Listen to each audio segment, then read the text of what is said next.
Picture this. You're the only white boy in one of Memphis's most dangerous gangs. You've proven yourself time and time again. But then you get caught lacking on camera, and Pooh Shiesty himself kicks you out of Choa Gang. That's exactly what happened to White Grape and Homie. This story is absolutely wild. See? Most people think gang loyalty runs deep, but what happens when your skin color makes you expendable? White Grape went from being Chopa Gang's most trusted shooter to getting personally expelled by Pooh Shiesty after one bad day. And what he did next will shock you. Also known as rapper Pooh Shiesty will remain in jail for now. We talking about a dude who felt so disrespected by his own leader that he ended up catching a body just trying to prove he wasn't soft? This ain't just some street tail gang. This is about how racial politics work, even in the trenches, and how Pooh Shiesty's decision to cut White Grape loose led to deadly consequences. From the robbery video that made Pooh Shiesty react to White Grape's deadly comeback attempt, this whole situation exposes the ugly truth about loyalty in the streets. So, if you want to understand how Pooh Shiesty's leadership decision turned a white boy from Memphis into a murder suspect, and why the Chapoa gang leader had to make the hardest choice of his career, you better stick around until the end because this story gets crazier with every detail. Hit the sub and like button, and let's get into it. I'm not a rap, alright? If y'all think this on some rap beat shit or we rapping or going back and forth, I'm through. I retired. I ain't making no. Before we get into White Grape's story, we got to understand where Choa Gang came from and what they're really about. See, Pooh Shiesty didn't just wake up one day and decide to start a gang. This crew was born out of necessity in the dangerous streets of South Memphis. Growing up in the Cane Creek projects, Pooh Shiesty was surrounded by violence from day one. His pops, who went by Mob Boss, was deep in the streets and even founded a record label called Mob Ties Records. But that street life caught up with him quick. He got locked up for being an accessory to murder when Pa was just a kid. That's the environment that shaped young Pooh Shiesty. When Pa hit high school at Central High, he started linking up with other young hustlers who were trying to get money by any means necessary. The main homie was Big 30 from Whitehaven, plus cats like Little Hank, Antwat, and a few others. They called themselves Choa Gang because they stayed strapped with them choppers, and the name just stuck. Now, let me break down the main members for all. You got Big 30, who's Pooh's right-hand man, and was actually the first one to get signed to a major deal with Moneybag Yo. Then there's Big Scar, who's Pooh's cousin, and a founding member of Double R Gang.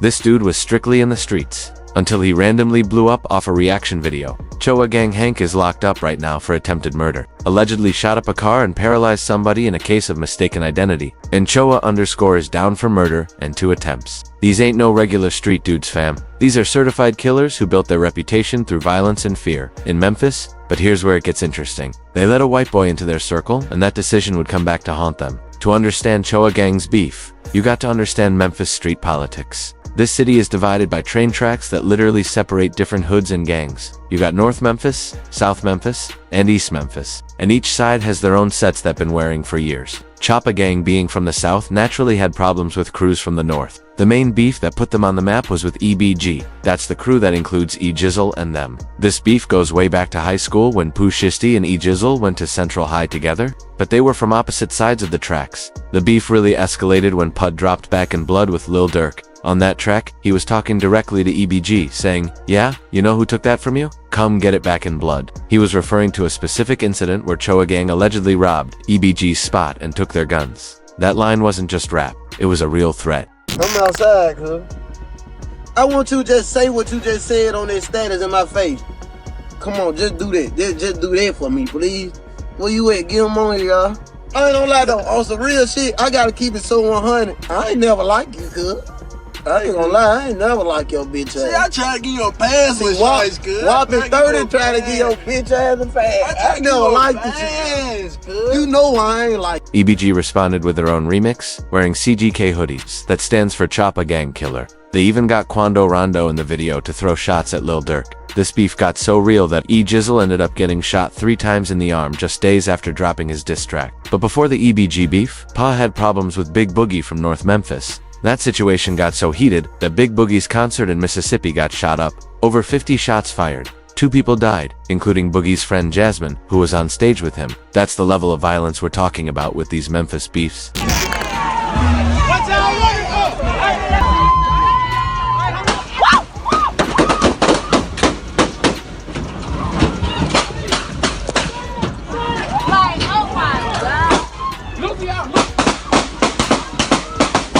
Now, let's talk about White Grape. Real name Kenny. This dude was different from the jump. Growing up white in South Memphis, he had to prove himself every single day just to survive. While other kids his age were worried about homework and video games, White Grape was in the trenches trying to earn respect from dudes who automatically assumed he was soft because of his skin color. White Grape went to Central High School with Pooh Shiesty and the rest of Choa gang. Even back then, he was known for having girls lined up like a buffet. The dude had serious game, but more importantly, he was willing to put in work when it came to the streets. See, White Grape wasn't just some suburban kid trying to act hard. He was really from the struggle, really about that life.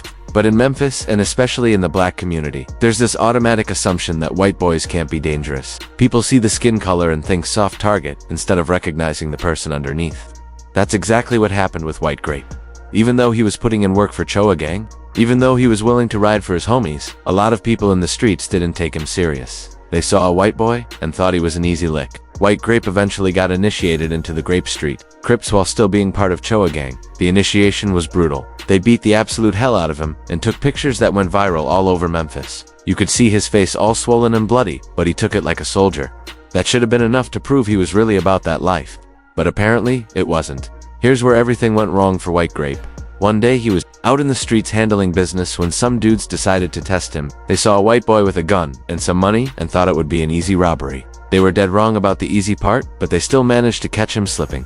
According to the streets, these dudes rolled up on White Grape and immediately got physical. One of them pistol hipped him with his own gun, beating him down while the others went through his pockets. They took his strap, his money, everything. But here's the crazy part. Somebody was recording the whole thing. The video shows White Grape getting completely violated. These dudes weren't just robbing him, they were humiliating him. They knew he was Choa gang, they knew he was supposed to be a shooter, and they wanted to embarrass him and his whole crew. They pistol hipped him with his own gun, talking trash. The whole time, making sure everyone could see that they just robbed one of Pooh Shiesty's soldiers. When that video hit the streets, it spread like wildfire. In Memphis, your reputation is everything. If you get caught lacking like that, especially on camera, it reflects on your whole crew. People started questioning Choa gang's credibility. How are you going to have a white boy in your gang who can't even protect himself? How are you going to call yourself killers when your own member getting robbed and beaten with his own gun?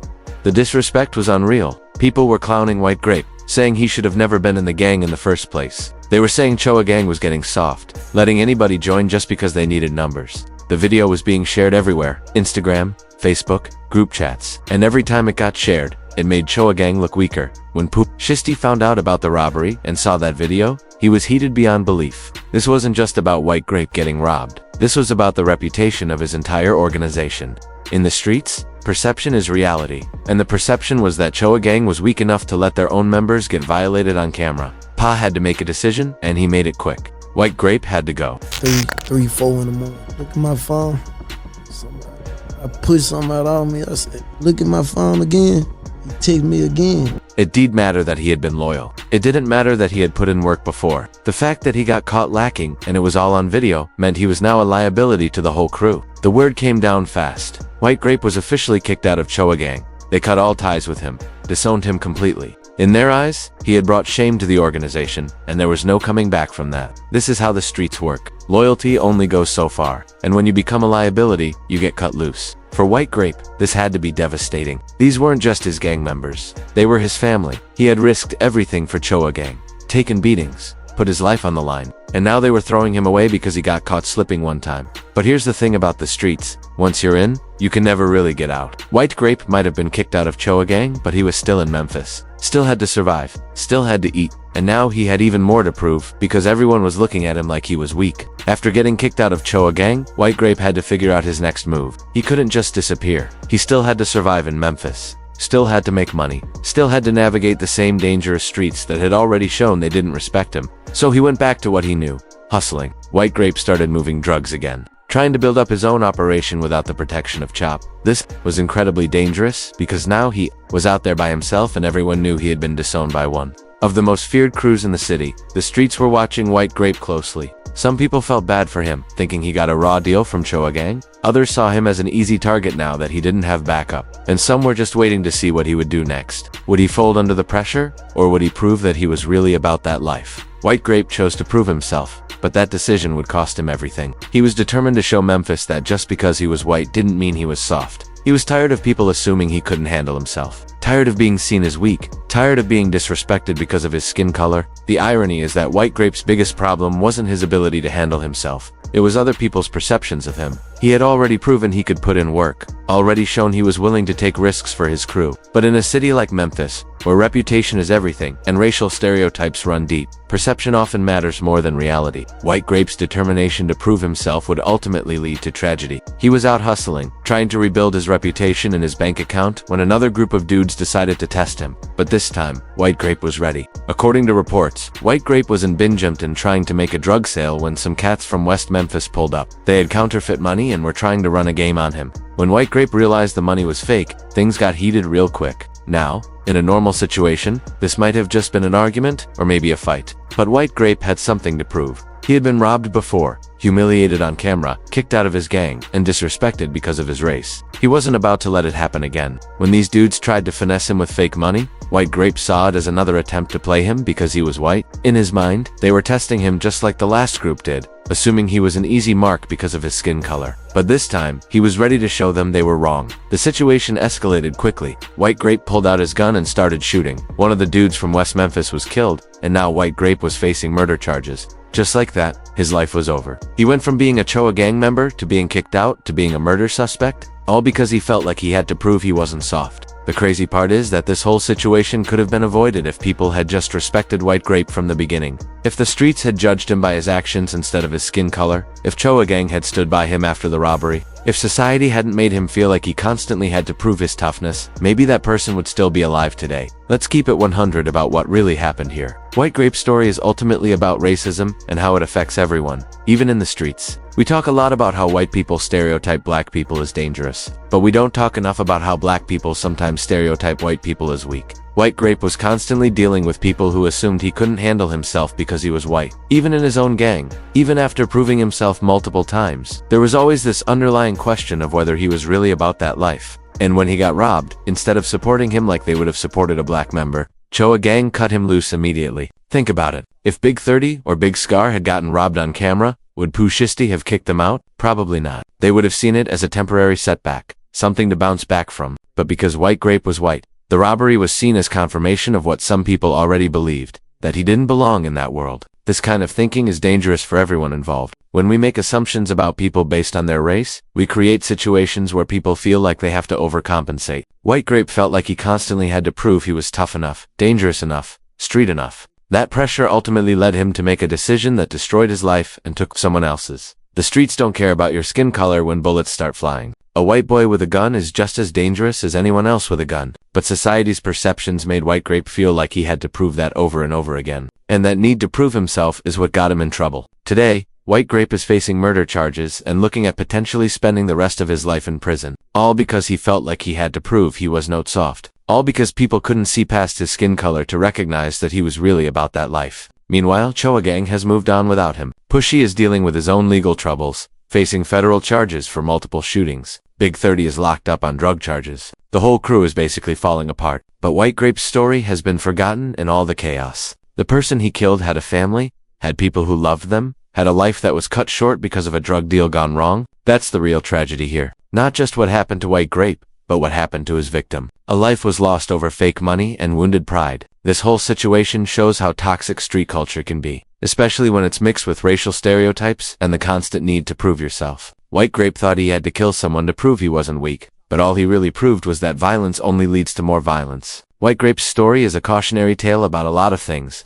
About the dangers of street life, about the pressure to prove yourself, about how racial stereotypes can hurt everyone involved. But most importantly, it's a story about how quickly everything can fall apart when you're living that life. One day, White Grape was a respected member of one of Memphis's most feared gangs. The next day, he was getting robbed on camera. A few months later, he was kicked out of the gang, and now he's facing murder charges. That's how fast the streets can turn on you. The saddest part is that none of this had to happen. If people had judged White Grape by his character instead of his skin color, if Choa gang had shown more loyalty, if he had walked away from that drug deal instead of trying to prove a point, everyone involved would be better off today. But that's not how the streets work. In that world, perception is everything. Respect is earned through violence, and one mistake can cost you everything. White Grape learned that lesson the hard way, and now he's paying the ultimate price. What do all think about this story? Was Choa gang wrong for kicking out White Grape? Should he have walked away from that drug deal? Let me know in the comments below. and make sure you subscribe for more content like this. Until next time, stay safe out there.